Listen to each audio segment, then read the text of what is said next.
po sa New York, sa Chicago naman nag-promote ng kanilang laban sina Manny Pacquiao at Oscar the Golden Boy de la Hoya.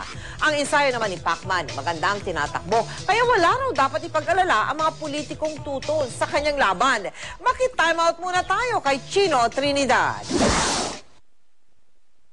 Tatalunin ni Manny Pacquiao si Oscar de la Hoya. Ito ang matapang na prediksyon ng presidente ng Top Rank na si Bob Arum sa ikalawang bahagi ng 6 City Tour ng Dream Match.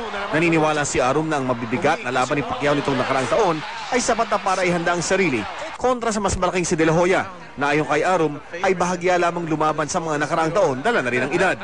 Hirap si Golden Boy sa mga kalibete kaya lalong lumalaki ang pag-asa ni Pacman. Ang eksklusibong pinakamataas na building sa North America na Sears Tower sa Chicago ang naging saksi sa muling pagkikita ni Oscar at Manny. Muli namang sinabi ni Golden Boy na hindi niya pababayaan ang paghahanda niya para sa kanilang pagtatapat ni Pacman. Now he's going to be throwing straight punches and good combinations. So, before he was very unpredictable, which was even more difficult to figure out. Binigyan linaw naman ni Pacquiao ang ilang isyu sa Pilipinas, gaya ng kanyang pag-uwi. Hindi raw ukol sa pera niya ang dahilan ng biglang pag-uwi niya, kundi na-miss niya lang ang kanyang asawa at mga anak. Muli din nakiusap si Pacman sa mga politiko na huwag na sanang gamitin sa mga usaping politika ang kanyang laban sa Disyembre. Maganda naman daw ang tinatakbo ng kanilang ensayo. After this tour,